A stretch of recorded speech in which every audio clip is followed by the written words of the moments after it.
Ya Bapa kami yang ada di surga, kami bersyukur Tuhan untuk cinta kasih Tuhan yang tidak berkesudahan di dalam kehidupan kami.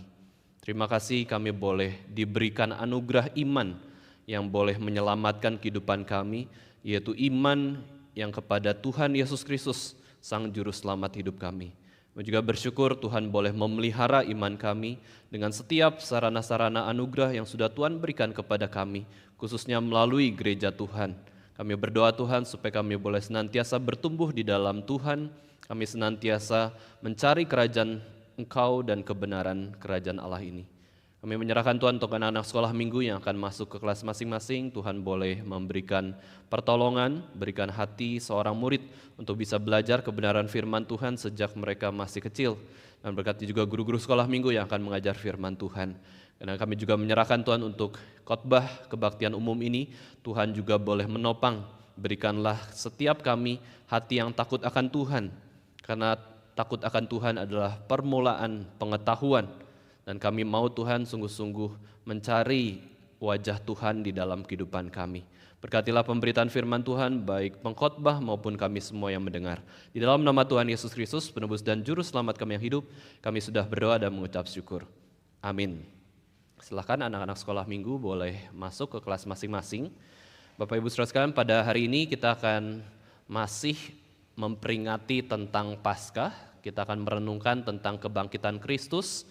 Ya, tema kita pada hari ini adalah bagaimana Paskah itu, kebangkitan Kristus, menjadi suatu jalan menghapus tangisan dunia dengan sempurna. Mari kita baca Alkitab kita dari Wahyu 21 ayat yang keempat. Wahyu 21 ayat 4, kita baca bersama-sama firman Tuhan ini. Wahyu 21 ayat 4, 1, 2, 3. Dan ia akan menghapus segala air mata dari mata mereka, dan maut tidak akan ada lagi. Tidak akan ada lagi perkabungan, atau ratap tangis, atau duka cita, sebab segala sesuatu yang lama itu telah berlalu. Bapak Ibu Saudara sekalian, ketika kita mempelajari doktrin manusia dan dosa, kita tahu bahwa manusia semua sudah jatuh dalam dosa, dan efek dosa itu begitu besar, begitu kacau, dan begitu buruk. Ketika kita mempelajari kehidupan manusia yang berdosa ini, kita bisa lihat bahwa tidak ada manusia yang tidak mengalami sakit, tidak ada manusia yang tidak mengalami penderitaan. Manusia melihat kejahatan di sekitarnya, bahkan di dalam keluarga mereka sendiri. Dan kita bisa katakan bahwa setiap kesedihan karena kejahatan atau karena dosa ini, kita bisa sebut itu adalah suatu hal yang gelap, suatu hal yang suram, yang bukan berasal dari Allah. Kita tidak bisa mempelajari kaitan Allah dengan dosa, tetapi kaitan manusia dengan dosa itu sangat erat. Kita dilahirkan di dalam dosa, maka kita pelajari dan kita percaya juga original sin atau dosa asal.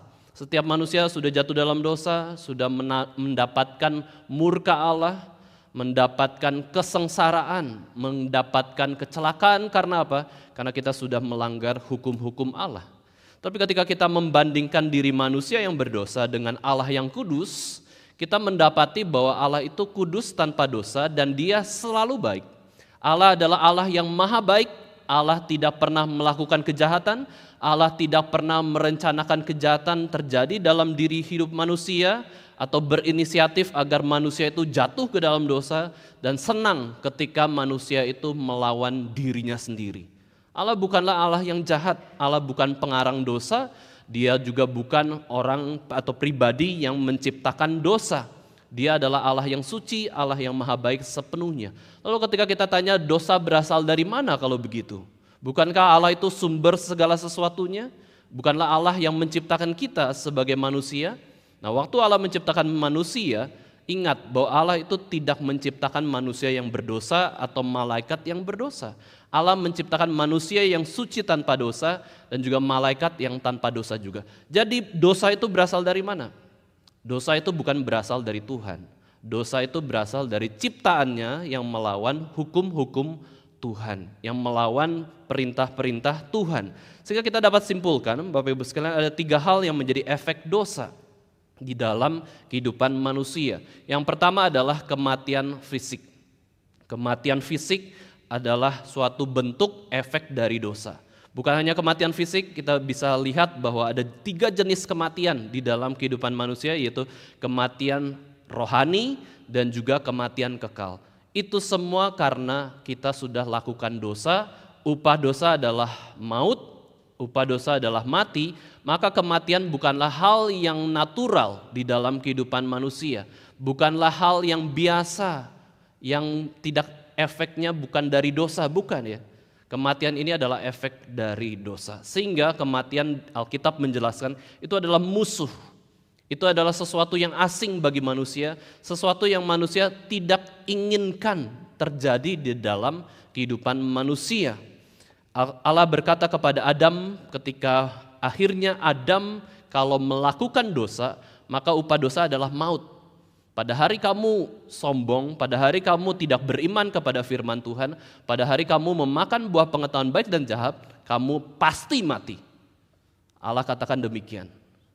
Pasti mati karena apa? Karena Tuhan adil, Tuhan kudus, dan itu efek dosa yang begitu besar, yaitu mengalami kematian. Adam dan Hawa seharusnya mengalami 3 kematian ini. Kematian fisik ketika dia melawan Tuhan, kematian rohani ketika dia pada akhirnya terpisah relasinya dengan Allah, menjadi musuh Allah, bukan sahabat Allah, dan juga kematian neraka atau keterpisahan dengan Allah selama-lamanya. Keterpisahan dengan kasih Allah selama-lamanya. Alkitab mengatakan orang yang mengalami kematian, tubuhnya akan menjadi debu kembali.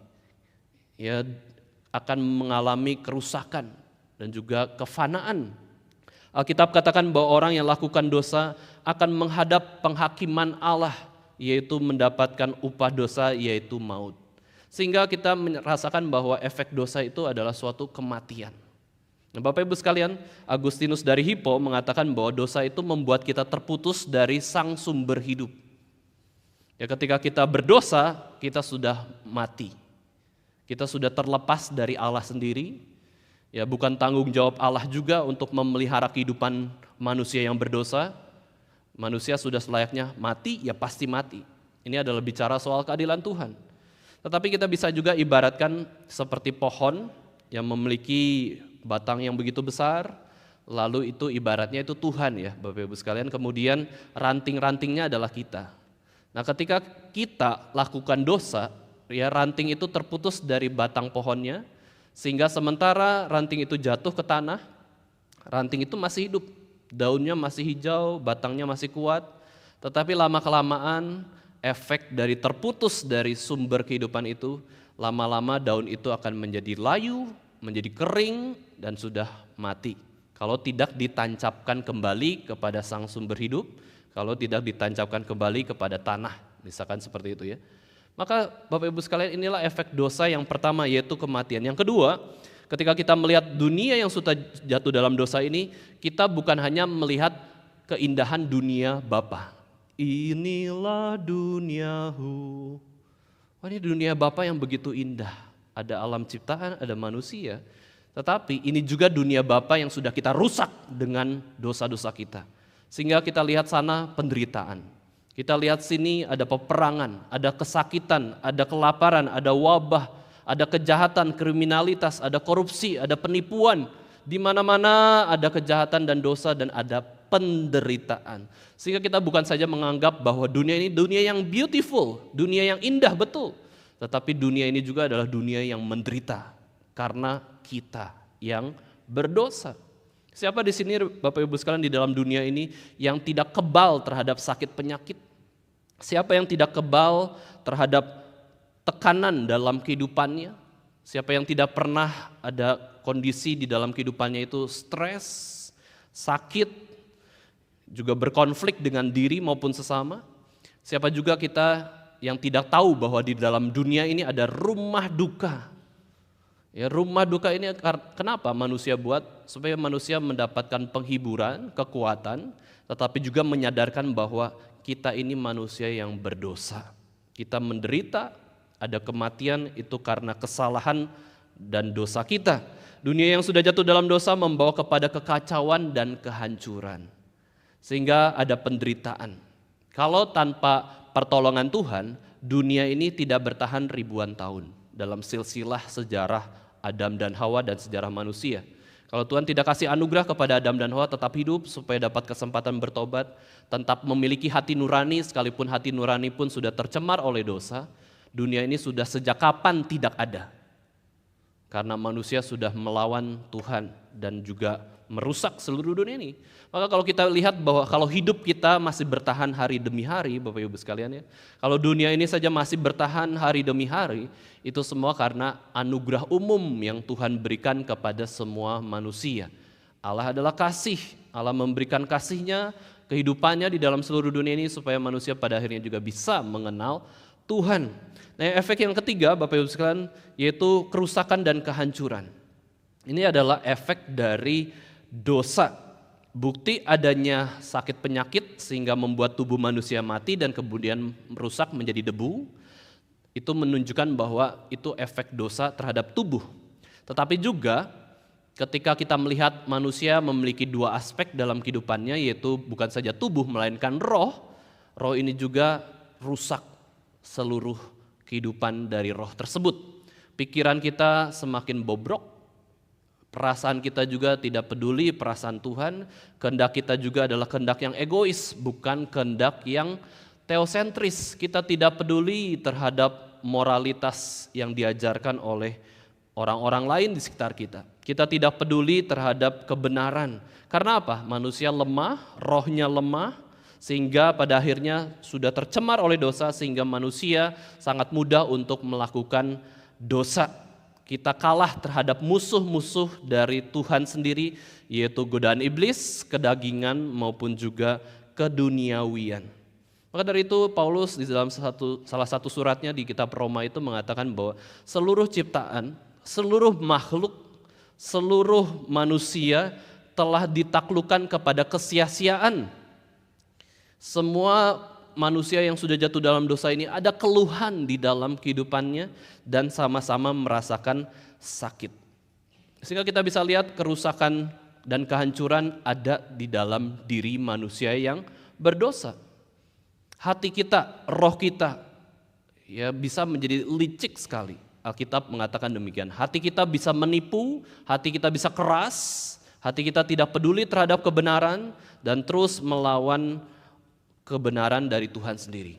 Nah, Bapak Ibu sekalian, peperangan yang terjadi antar bangsa ini ya, ketika kita melihat situasi yang buruk, ya kalau kita pelajari doktrin akhir zaman, ketika ada tanda-tanda zaman, yaitu entah hal-hal yang buruk yang kita dengar, peperangan, kemiskinan, kelaparan, sekalipun peperangan, kemiskinan, kelaparan dan bencana itu sudah terjadi juga sejak zaman dulu, kita bisa melihat bahwa ini adalah suatu peringatan yang Tuhan berikan kepada manusia yang berdosa bahwa kamu harus sadar diri kamu berdosa dan harus bertobat. Kedatangan Tuhan sudah dekat. Kita harus lihat bahwa Tuhan sabar dan Tuhan suatu hari nanti akan menghakimi seluruh dunia. Tanda-tanda zaman ini menunjukkan apa? Menunjukkan bahwa memang dunia ini penuh dengan dosa dan penderitaan.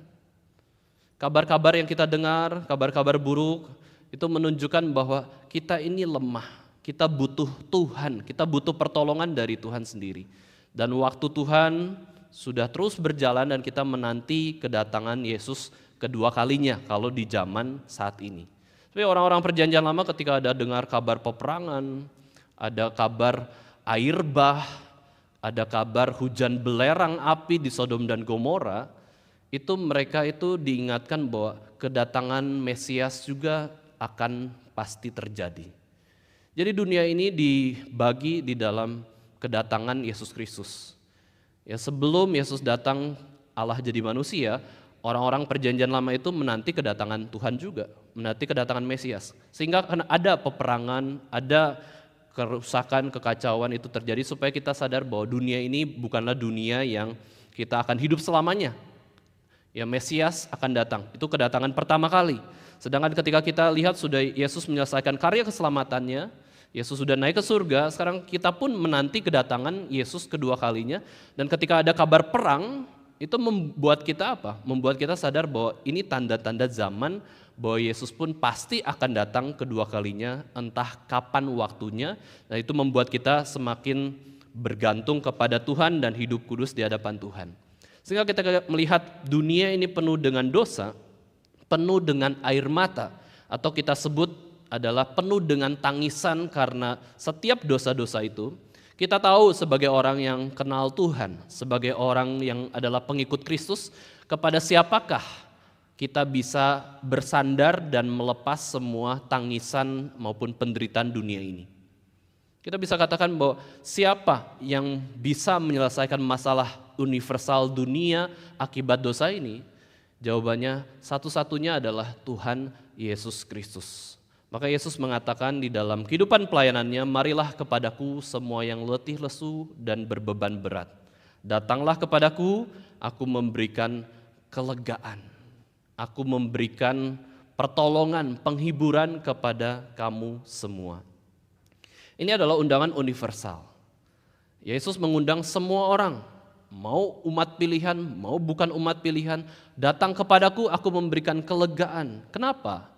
Karena semua manusia memang letih lesu dan berbeban berat. Karena apa? Karena efek dosa. Ya, ketika kita lakukan dosa, hati nurani menegur, ada perasaan tidak enak. Ketika orang lain melakukan kejahatan, kita pun terganggu. Kita bisa terancam bahaya akibat kejahatan orang. Sehingga kita semua tuh sedang bergumul karena dosa ini. Kita sedang mengalami efek dosa ini. Tetapi ada pertolongan yang Tuhan berikan yang bukan dari dunia, tetapi dari surga. Kalau kita mau cari pertolongan dari dunia ini, Bapak Ibu sekalian, dunia hanya menyelesaikan masalah itu sementara saja, baik penderitaan maupun tangisan.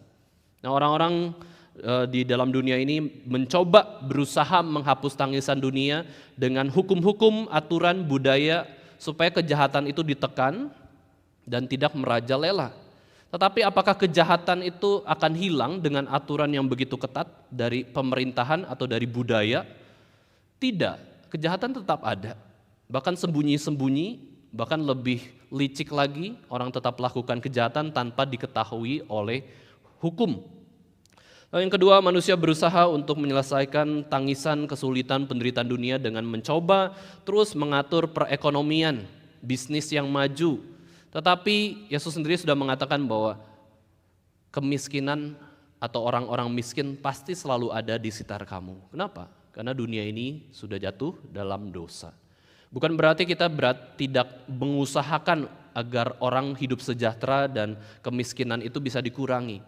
Tetapi ini menunjukkan bahwa efek dosa itu begitu parah sehingga di seluruh dunia ini pasti ada orang yang miskin. Pasti ada kriminalitas, pasti ada kejahatan. Itu menunjukkan kebobrokan dari dunia yang berdosa. Kita berusaha mengobati dunia yang sedang menderita dengan medis. Ya, medis yang baik, ilmu kedokteran, ada klinik, ada rumah sakit, ada obat yang ampuh. Tetapi apakah itu semua dapat menyelesaikan masalah sakit penyakit dan kematian? Sekalipun ada orang yang ingin hidup abadi, dia ingin hidup selama-lamanya. Tetapi tidak ada obat-obatan ataupun hal-hal yang bisa membuat manusia hidup selama-lamanya. Maka dari itu kita bisa tahu bahwa siapakah yang bisa menghapus tangisan yang ada di seluruh dunia ini, Bapak Ibu sekalian? Bukan jawabannya secara horizontal di dunia. Jawabannya adalah di atas, di surga. Hanya Allah yang mampu menyelesaikan masalah dosa ini sendiri. Kita tidak mampu menyelesaikan masalah dosa. Kita tidak mampu menyelesaikan masalah efek dosa. Hanya di dalam Yesus Kristus kita bisa mendapatkan penghiburan, bahkan sekalipun kita masih hidup di dalam dunia yang berdosa.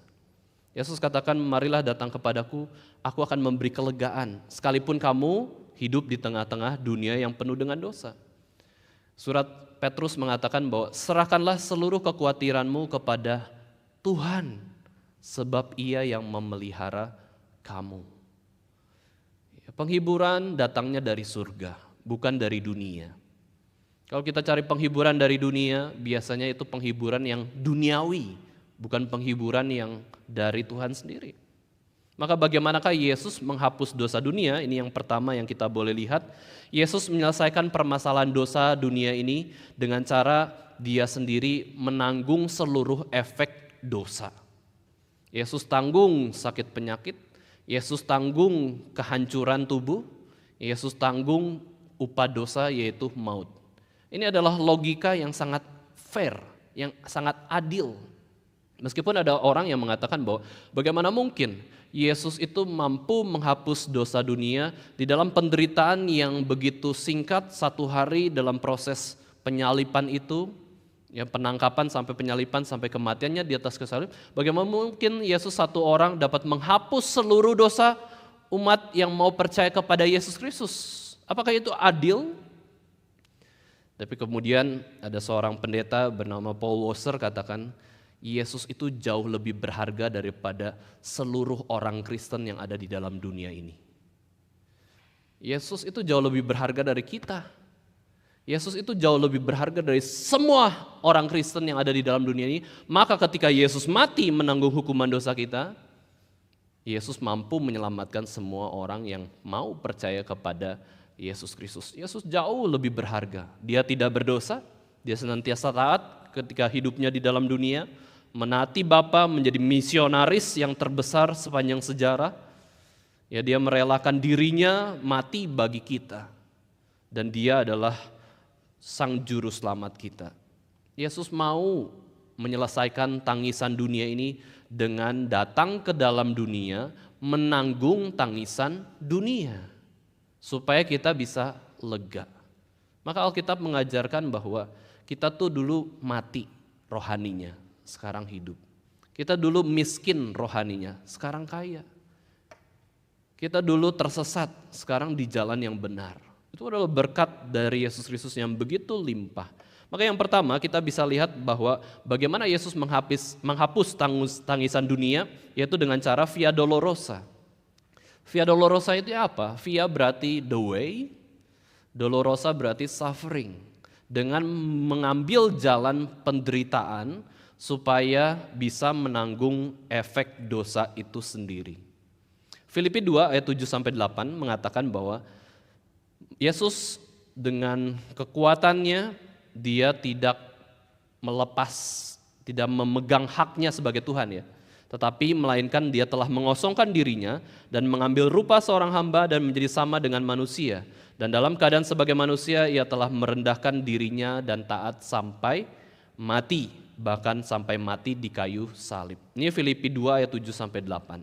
Bagaimana Yesus menghapus tangisan kita dengan juga menanggung seluruh tangisan dari efek dosa ini.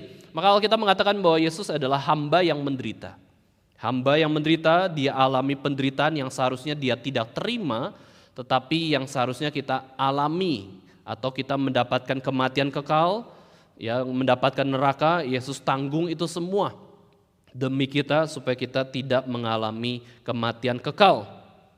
Kenapa dia alami penderitaan? Karena dia hidup dalam dunia yang berdosa dan hidupnya bertujuan untuk menyelesaikan permasalahan dosa. Itulah kenapa Yesus menderita. Bukan karena dia berdosa, bukan karena dia salah, dia tidak pernah berdosa, tetapi karena dia bertujuan untuk menanggung efek dosa yang kita harus alami, sehingga dia mau untuk menanggung seluruh penderitaan itu. Yesus ditolak. Ya, sejak hari kelahirannya dia sudah ditolak banyak orang, dia difitnah, dia dipukuli, dia diludahi, dia disakiti, dia dihianati atau dijual oleh Yudas Iskariot.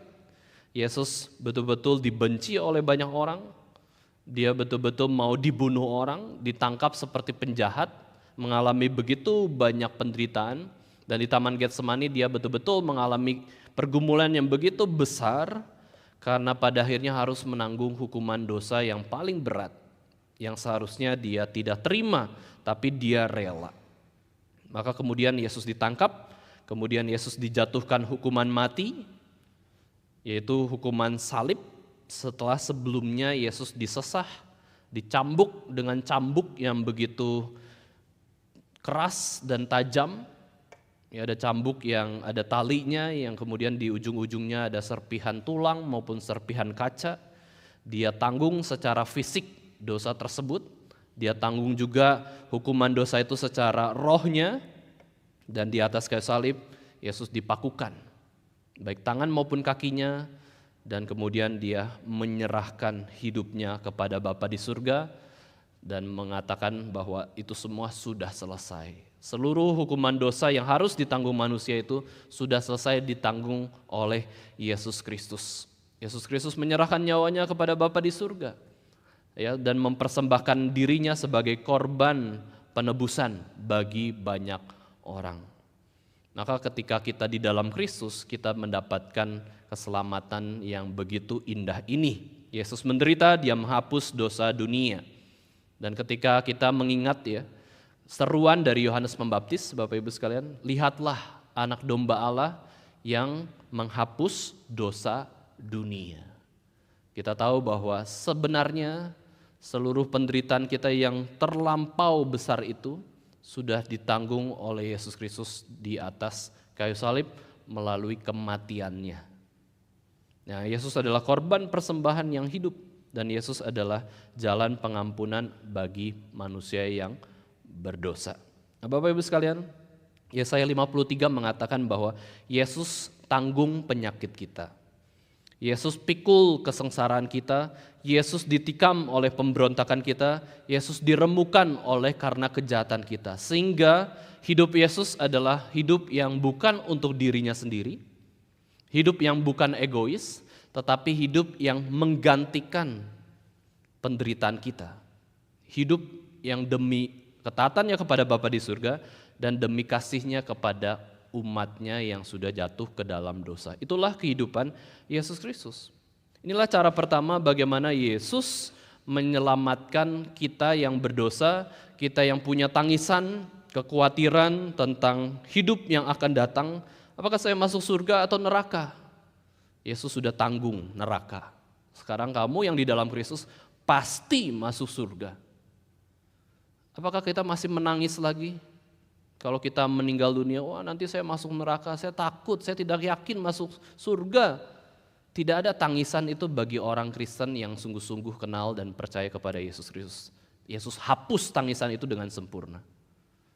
Tapi bagi orang-orang yang menolak Kristus dan tidak percaya Kristus dan tidak tahu Kristus, mereka ada tangisan itu. Mereka khawatir, nanti ketika meninggal dunia saya akan kemana? Tapi bagi kita sudah tahu, Yohanes 3 ayat 16. Barang siapa percaya kepada Yesus Kristus tidak binasa melainkan beroleh hidup yang kekal. Yesus mengatakan bahwa akulah kebangkitan dan hidup. Barang siapa percaya kepadaku tidak akan mati.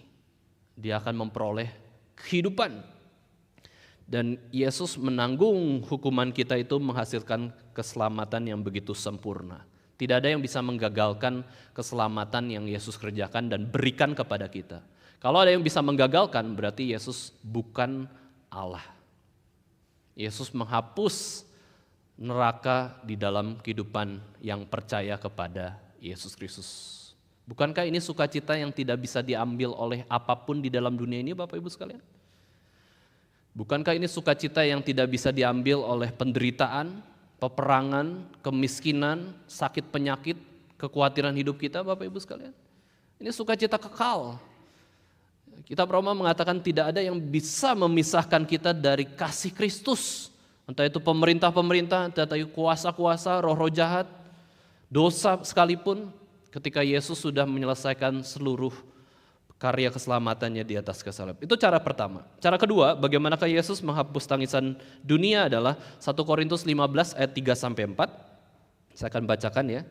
Sebab yang sangat penting telah kusampaikan kepadamu, yaitu apa yang telah kuterima sendiri, ialah bahwa Kristus telah mati karena dosa-dosa kita, sesuai dengan kitab suci, bahwa ia telah dikuburkan dan bahwa ia telah dibangkitkan pada hari yang ketiga sesuai dengan kitab suci.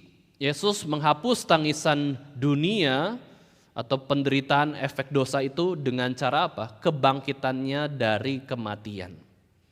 Betul, Yesus menanggung hukuman dosa kita dengan kematiannya. Tetapi Alkitab mengatakan bahwa Yesus tidak hanya mati di atas kayu salib kemudian dikuburkan dan dibiarkan di kuburan begitu saja, tetapi pada hari yang ketiga Yesus bangkit dari kematian. Inilah Injil yang lengkap. Paulus katakan kalau Yesus hanya mati lalu tidak bangkit, maka itu bukanlah Injil. Itu adalah kesia-siaan. Itu adalah iman yang tidak menyelamatkan kalau Yesus tidak dibangkitkan dari kematian. John Owen mengatakan the death of Christ purchased our salvation. His resurrection applied it. Kematian Kristus itu membeli keselamatan kita. Kebangkitan Kristus itu menerapkan keselamatan di dalam kehidupan kita. Yesus menghapus tangisan dunia dengan apa? Dengan kebangkitannya. Kalau kita ingat ya, kalau kita bayangkan bahwa diri kita itu seperti para murid ketika Yesus mati di atas salib, perasaan kita pun akan seperti Rasul Petrus. Kita pun sangat kemungkinan besar akan menyangkal seperti Petrus menyangkal Yesus 3 kali. Kita akan menjadi orang yang sedih, kita menjadi orang yang takut, Yesus mati, tidak ada pengharapan sama sekali. Mereka hidup di dalam kekecewaan, kekhawatiran. Tetapi pada hari yang ketiga Yesus bangkit, ini merupakan kemenangan atas dosa dan maut. Dan Alkitab mengatakan bahwa kebangkitan Yesus itu adalah kebangkitan yang sulung, yang berbeda dengan kebangkitan-kebangkitan yang pernah ada di dalam dunia ini maupun kehidupan kita selanjutnya di bumi ini. Yaitu kebangkitan Yesus adalah kebangkitan dengan tubuh kemuliaan, tubuh kebangkitan yang tidak bisa rusak, yang dibangkitkan dalam kekuatan, yang tidak bisa berdosa, yang sempurna tanpa dosa. Ini adalah kebangkitan sulung dan tidak bisa mati lagi. Sedangkan kebangkitan-kebangkitan kalau kita lihat di dalam sepanjang sejarah Alkitab, orang-orang yang dibangkitkan dari kematian itu mati lagi, mati lagi, mati lagi. Itu menunjukkan bahwa itu bukanlah kebangkitan yang seperti Yesus Kristus. Kebangkitan Yesus Kristus adalah kebangkitan yang pertama, dan nanti di akhir zaman barulah kita akan mendapatkan kebangkitan tubuh seperti tubuh Yesus. Kita adalah pengikut-pengikutnya. Kita adalah orang yang mendapatkan janji kebangkitan tubuh seperti kebangkitan tubuh Yesus Kristus dari kematian, yang dimana tubuh itu tidak akan mengalami kematian lagi. Nah, Bapak Ibu sekalian, kita saat ini menderita sakit penyakit. Sedih? Sedih. Sakitnya pasti tidak enak. Kalau kita sakit tubuh kita, ya kemudian sakit penyakit yang terminal, yang begitu parah seperti itu ya, kita menderita di bumi ini. Ya, sekalipun ada orang tua yang sehat sampai umurnya lanjut usia, ibarat seperti pendeta Stephen Tong ibarat ya. Sekalipun Pak Tong pun pernah sakit jantung, pernah operasi dan lain-lain ya, pernah ada penyakit juga yang keras seperti itu. Tapi lama-kelamaan orang pun akan tua, organ tubuhnya lama-kelamaan akan berhenti dan juga akan mengalami kematian. Ada kesedihan bagi orang-orang yang masih hidup ketika anggota keluarganya meninggal dunia. Tetapi ketika kita di akhir zaman, Bapak Ibu sekalian, ketika Yesus datang kedua kalinya, atau yang kita sebut bahasa populernya adalah kiamat itu sendiri, akhir zaman itu sendiri, kita akan menerima tubuh kebangkitan, tubuh yang tidak bisa sakit, tubuh yang tidak bisa berdosa, tubuh yang akan sempurna dibangkitkan dalam kekuatan, sehingga kita bisa lihat kita nggak akan pernah menangis karena tubuh kita yang sakit lagi, atau tubuh kita yang bisa mati. Bukankah kebangkitan Kristus itu menghapus tangisan yang kita alami di dalam tubuh ini dengan sempurna? Bukan hanya tubuh, roh kita pun akan disempurnakan, ditransformasikan di akhir zaman. Itu yang dijanjikan Yesus Kristus. Aku bangkit pada hari yang ketiga, aku memberi damai sejahtera kepada kamu. Aku bangkit pada hari yang ketiga, aku mengenal kamu. Aku berkuasa, aku pun bisa memberikan tubuh yang sekarang aku miliki kepada kamu di akhir zaman. Bukankah ini sukacita yang begitu besar, Bapak Ibu sekalian? Nanti ketika kita masuk surga bersama-sama, tubuh kita adalah tubuh yang sama, hanya saja berbeda kualitas. Tuhan akan transformasikan tubuh kita menjadi tubuh yang sempurna, tubuh yang tidak ada kelemahan. Sehingga dari tafsiran ini, di dalam 1 Korintus kan dikatakan bahwa kita itu dibangkitkan dengan kekuatan, bukan kelemahan. Maka dari tafsiran ini, yang meninggal di dalam Kristus waktu mereka masih bayi ataupun lansia, itu akan berubah, ditransformasikan menjadi tubuh yang paling sempurna, paling kuat, paling sehat. Sehingga ada teolog menafsirkan, kalau Yesus adalah kebangkitan yang sulung, Yesus umurnya waktu itu 33,5 tahun, dia mati di atas kayu salib, kemudian bangkit pada hari yang ketiga. Mungkin kebangkitan kita pun mengikuti umur Yesus, yaitu 33,5 tahun semua. Meskipun tidak ada ya informasi yang jelas dan pasti dari Alkitab, tetapi yang pasti adalah dibangkitkan dalam kekuatan. Bayi itu lemah, lansia itu ada kelemahan secara tubuhnya, tapi Yesus tidak ada kelemahan.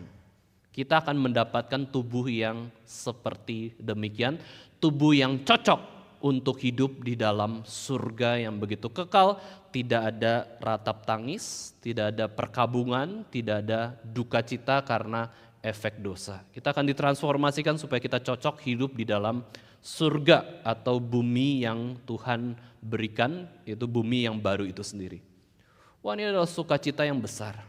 Kita sudah pasti masuk surga, kita sudah pasti mendapatkan tubuh kemuliaan yang disempurnakan, ditransformasikan oleh Yesus Kristus. Bukan ini suatu pengharapan yang membuat kita bisa bersukacita sekalipun dunia ini penuh dengan masalah dan penderitaan. Justru kita berjuang untuk semakin taat kepada Tuhan sekalipun kita harus menderita berbagai hal. Yang ketiga, bagaimanakah Yesus menghapus tangisan dunia? 2 Korintus 1 ayat 3-4. 2 Korintus 1 ayat 3-4 di situ dikatakan, terpujilah Allah Bapa Tuhan kita Yesus Kristus, Bapa yang penuh belas kasihan dan Allah sumber segala penghiburan, yang menghibur kami dalam segala penderitaan kami, sehingga kami sanggup menghibur mereka yang berada dalam bermacam-macam penderitaan dengan penghiburan yang kami terima sendiri dari Allah. Nah, sehingga kita bisa melihat yang ketiga, bagaimana cara Yesus menghapus tangisan dari dunia ini atau efek manusia yang berdosa ini, yaitu Yesus itu memberikan penghiburan dengan mengutus Roh Kudus-Nya. Yesus mati, Yesus bangkit pada hari yang ketiga, Yesus naik ke surga, Yesus mengatakan bahwa aku akan mengutus penolong yang lain. Penolong yang lain berarti Yesus penolong dan Yesus utus penolong yang lain. Penolong yang sama dengan penolong yang pertama, yaitu Allah sendiri. Roh Kudus adalah Allah. Roh Kudus itu bukan kuasa. Ya, Roh Kudus adalah pribadi Allah yang penuh dengan kuasa, dan itulah yang diberikan Yesus kepada kita saat ini, sembari kita menunggu kedatangan Yesus kedua kalinya. Kita sebagai orang Kristen bukan hidup sendirian dengan roh kita saja yang penuh dengan dosa, tetapi roh kita pun sudah diperbaharui, sudah dibenarkan di dalam Kristus. Maka hidup kita menjadi hidup yang baru di dalam Kristus. Karena apa? Karena ada Roh Kudus-Nya. Ketika Roh Kudus ada dalam hati kita, kita tidak jadi pribadi yang lain. Pribadi kita tetap pribadi kita, yang ingat masa lalu yang buruk kita. Hidup yang lama itu kita ingat. Tetapi ada pribadi yang baru yang memenuhi hati kita, yaitu pribadi Roh Kudus. Dan Roh Kudus juga adalah roh sumber penghiburan. Maka Bapak Ibu sekalian, kalau kita lihat apa sih anugerah yang terbesar yang sudah Tuhan berikan kepada kita, kita bisa jawab, oh ya Yesus Kristus, oh keselamatan. Tetapi karunia terbesar yang Allah berikan bagi kita juga adalah Allah Roh Kudus yang diam di dalam hidup kita dan tidak akan pergi selama-lamanya di dalam kehidupan kita. Yohanes 14 ayat 16-18, Yesus janjikan, aku akan memberikan penolong yang lain supaya ia menyertai kamu selama-lamanya, yaitu roh kebenaran. Kita ada sense of truth sekarang. Sense of truth-nya adalah kebenaran yang khusus, yaitu dari Alkitab. Bukan kebenaran umum seperti ilmu pengetahuan, ya. Tetapi kita punya kebenaran khusus yang dari Alkitab. Apa itu kebenaran? Roh Kudus menyatakan tentang kebenaran dari Allah sendiri, yaitu dari firman Tuhan. Yesus katakan bahwa ketika aku pergi ke surga, aku tidak akan meninggalkan kamu sendirian. Aku tidak membiarkan kamu sebagai yatim piatu. Itu berarti apa? Yesus anggap dirinya sebagai orang tua rohani kita. Orang tua rohani kita yang senantiasa menjaga, membimbing kerohanian kita supaya kita bisa terus berjuang di dalam kehidupan yang tidak mudah ini. Yesus memberikan penghiburan secara pribadi, yaitu dengan mengutus Roh Kudus, dan Roh Kudus itu tinggal dalam diri kita sampai kita disebut sebagai tubuhmu adalah bait Allah. Bait Allah menyimbolkan apa? Ada kehadiran Tuhan. Berarti Roh Kudus ada di dalam hidup kita. Waktu kita ada sendirian sekalipun, kita tidak pernah sendirian karena ada Roh Kudus mendampingi hidup kita. Bukankah itu penghiburan? Ketika kita menjalani sakit penyakit, ada pendamping yang tidak terlihat, yang mau terus menguatkan dan menghibur kita. Ketika kita bergumul seorang diri di kamar kita, kecewa terhadap segala sesuatu di dalam dunia ini, ada Roh Kudus memberikan penghiburan kepada kita. Dan Roh Kudus ini dikatakan oleh Paulus bahwa Roh Kudus ini adalah meterai, adalah jaminan sampai nanti kita mendapatkan surga dan tubuh kemuliaan di kedatangan Yesus kedua kalinya. Sehingga hidup kita Bapak Ibu sekalian bukanlah hidup yang nangis terus, sedih terus, berduka terus. Tidak. Kehidupan kita sekalipun dunia menderita betul, sekalipun ada tangisan betul kita alami kesedihan, tapi kita tidak kalah terhadap setiap penderitaan karena dosa. Tidak sedih berlarut-larut. Kita ada penghiburan dari Roh Kudus, kita ada janji yang menguatkan kita, dan ada keselamatan yang sudah Tuhan berikan. Inilah penghiburan dari Allah. Kita tidak bisa mendapatkan penghiburan ini dari dunia. Dunia tidak bisa janjikan kamu pasti masuk surga, kamu pasti dapat tubuh kemuliaan yang baru, kamu pasti dapat Allah sendiri. Dunia tidak bisa janjikan itu, tetapi Allah sendirilah yang menjanjikan itu semua. Maka dari itu, Allah lah yang mampu memberikan penghiburan paling efektif kepada manusia yang penuh dengan tangisan karena dosa ini. C.S. Lewis menulis dalam bukunya, Bapak Ibu sekalian, di buku Mere Christianity, dia katakan bahwa penghiburan adalah satu-satunya hal yang tidak dapat diperoleh dengan mencarinya. Ya. Penghiburan adalah suatu hal yang kita tidak bisa peroleh dengan cari penghiburan. Penghiburan dari surga, ya, dari Allah sendiri, kita nggak bisa mendapatkannya. Ya, C.S. Lewis katakan jika kita cari kebenaran, kita akan menemukan kebenaran dan mungkin akan menemukan penghiburan pada akhirnya. Kalau kita cari kebenaran, karena apa? Roh Kudus adalah roh kebenaran. Kalau kita cari kebenaran, mungkin kita dapat penghiburan. Tapi kalau kita cari penghiburan, nggak dapat. Adanya adalah hiburan yang palsu, yang sementara, yang fana, yang duniawi. Jika cari penghiburan, kita tidak akan mendapat penghiburan maupun kebenaran. Itu adalah angan-angan yang kosong. Maka Bapak Ibu sekalian, ya, penghiburan itu datangnya dari Tuhan. Tuhanlah yang mampu menyeka air mata kita yang terdalam. Manusia tidak dapat menyeka air mata kita. Ya, manusia bisa menghibur, iya. Tapi penghiburan manusia itu sementara, ya, dan tidak kekal. Sumber penghiburan adalah dari Allah sendiri dan bukan dunia. Maka dari itu kita bisa lihat Bapak Ibu sekalian, ya, kita perlu meminta penghiburan dari Allah ketika kita di masa-masa penderitaan ini. Ya, ketika kita di masa-masa mungkin bagi kita hidup rasanya masa depan itu tidak ada kejelasan, tidak ada kelancaran, tapi di dalam Tuhan kita bisa menyerahkan semuanya ke dalam tangan Tuhan. Maka kita waktu di dalam kehidupan ini, pencarian kita itu bukanlah pencarian terhadap penghiburan. Pencarian hidup kita adalah terhadap kebenaran dan kerajaan Allah. Maka Alkitab mengatakan, carilah kerajaan Allah dan kebenarannya. Maka semuanya itu akan ditambahkan kepadamu. Kebenaran rohani itu akan ditambahkan kepadamu. Kalau kita cari penghiburan dari dunia, pokoknya saya lagi capek cari hiburan dari dunia, ya, dari hal-hal yang berdosa atau hawa nafsu kita nggak akan terus lelah. Kita akan terus berletih lesu dan berbeban berat. Tetapi kalau kita cari penghiburan di dalam Allah, Allah mampu memberikannya kepada kita semua.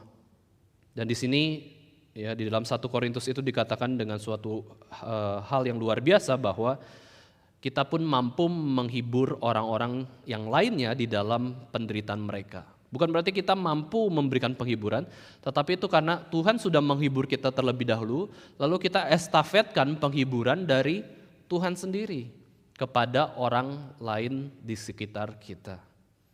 Maka penghiburan yang sejati itu datangnya dari firman Tuhan, bukan dari kata-kata kita yang pintar, yang lembut, yang baik, hikmat manusia seperti itu ya.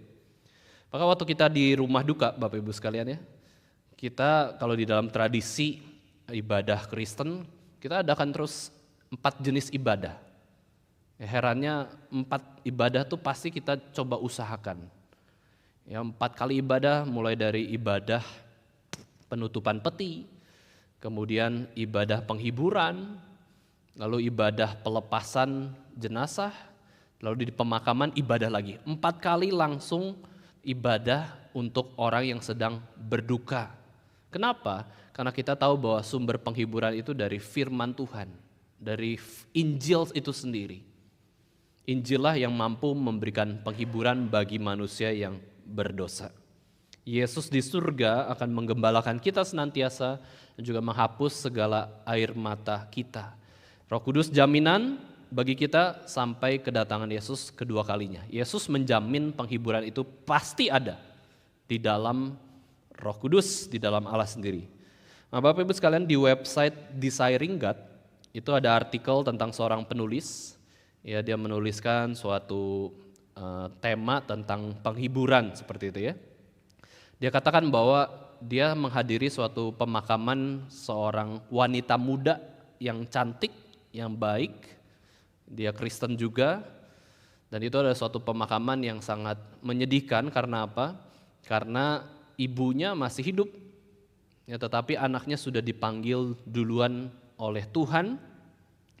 Dan kemudian ketika si penulis ini datang ke pemakaman, dia melihat ibunya yang sedang bersedih, dia memeluk ibu itu yang kehilangan anak. Dan tetapi uniknya ibu ini tidak memaki-maki, tidak meraung-raung, tidak kesal, tetapi dia berbisik kepada si penulis artikel ini, yaitu dia katakan, "She is safe, anak perempuanku ini sudah aman."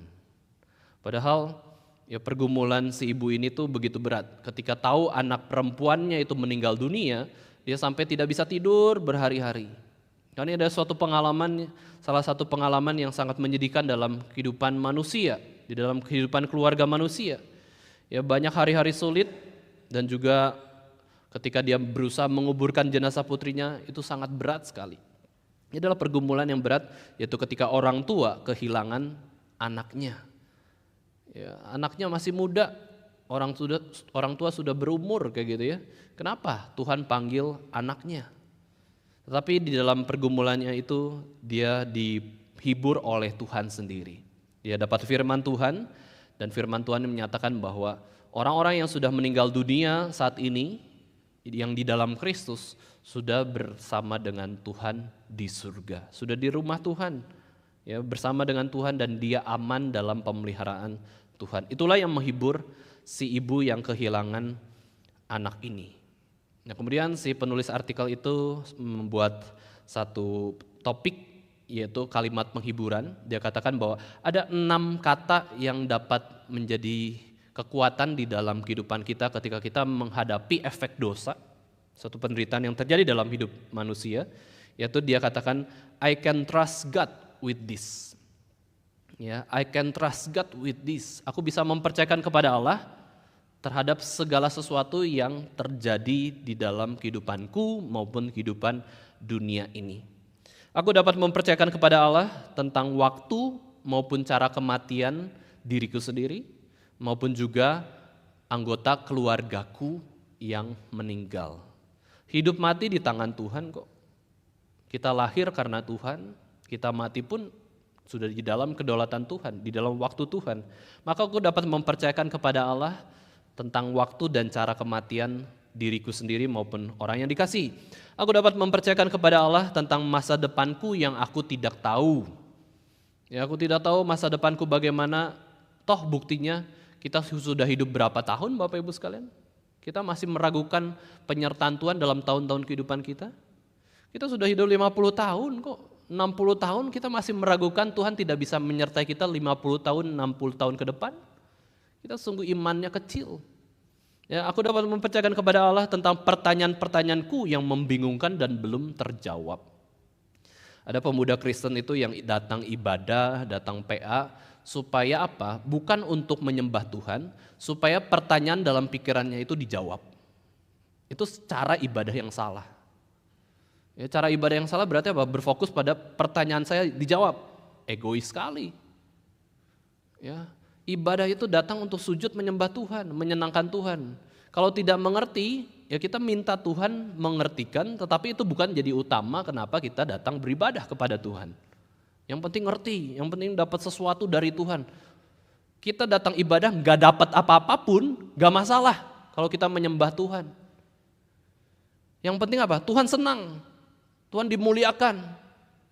Kalau kita datang kepada Tuhan ingin dapat sesuatu, ingin kita dipuaskan, itu egois dalam ibadah kita. Maka solusinya apa? Aku bisa mempercayakan kepada Tuhan segala pertanyaanku di pikiranku yang aku bingung dan belum terjawab. Aku bisa serahkan kepada Tuhan. Ya Tuhan pasti kasih penghiburan. Aku dapat mempercayakan kepada Allah tentang sakit penyakit, kekosongan hidupku, dan pemulihan sukacitaku. Aku bisa serahkan semua kepada Tuhan, Allah itu baik kok. Nah, seringkali kita yang tidak menyerahkan segalanya itu kepada Tuhan, kita pegang sendiri. Kalau saya ada uang, baru saya tenang. Kalau saya sehat, baru saya rasa tidak khawatir. Kita yang konsep penghiburan kita dari dunia. Kalau ada uang, sehat, punya keluarga yang baik, nama baik, baru saya nyaman. Apakah Yesus demikian Bapak Ibu sekalian? Yesus tidak punya uang, Yesus tidak punya nama yang baik juga di hadapan banyak orang. Yesus nggak punya hak untuk bisa sehat selalu. Dia lelah, seringkali lelah, dan juga bahkan menderita di atas kayu salib. Maka dari itu Bapak Ibu sekalian di dalam merenungkan tentang Yesus Kristus ini, kita bisa lihat bahwa Yesus itu bisa menghapus segala tangisan dunia atau tangisan efek dosa ini dengan sempurna, dan itu menurut kedaulatan Yesus sendiri. Di atas salib dosa kita sudah dibereskan. Ya, di dalam kebangkitan Yesus Kristus maut sudah dikalahkan. Melalui Roh Kudus hati kita dihiburkan. Kurang apa lagi sih? Ya, kurang apa lagi kita tuntut ke Tuhan? Tuhan berikan saya ini, itu. Kalau bisa Bapak Ibu sekalian sebagai orang Kristen kita gak usah minta lagi ke Tuhan. Sudah cukup. Justru kita yang bertanya kepada Tuhan, Tuhan minta apa dari saya? Kita gak perlu minta lagi apapun kepada Tuhan kalau perlu ya. Tapi bukan berarti kita jadi orang sombong dan tidak memohon lagi. Ya, di dalam doa Bapa kami pun, ya doa Bapa kami mengajarkan kita minta hal-hal rohani, hal-hal jasmani, karena kita tahu sumber kebaikan itu asalnya dari Tuhan. Tapi satu sisi kalau kita sudah mendapatkan anugerah yang terbesar, kita tidak perlu menuntut Tuhan lakukan ini dan itu dalam kehidupan kita supaya menyenangkan kita. Ya, kita mohon supaya kita justru dipakai oleh Tuhan. Maka dari itu Bapak Ibu sekalian, mari kita sama-sama semakin beriman kepada Tuhan, semakin mengasihi Tuhan, percaya kepada Tuhan, dan mempercayakan seluruh kehidupan kita kepada Tuhan. Kita akan memperoleh penghiburan yang sejati. Kita akan menyadari tangisan-tangisan yang sudah dihapus oleh Yesus Kristus sendiri. Paskah berarti apa Bapak Ibu sekalian? Yesus menghapus tangisan umatnya. Tangisan akibat efek dosa yang begitu besar. Yesus janjikan keselamatan, Yesus janjikan tubuh kemuliaan, Yesus berikan Roh Kudus. Itu suatu penghiburan yang berasal dari surga. Dan pada akhirnya ketika kita melihat kebangkitan Kristus, kita boleh memiliki semangat untuk bangkit bagi Tuhan, untuk menaati firman-Nya dengan hati yang tulus, mau menyembah Dia.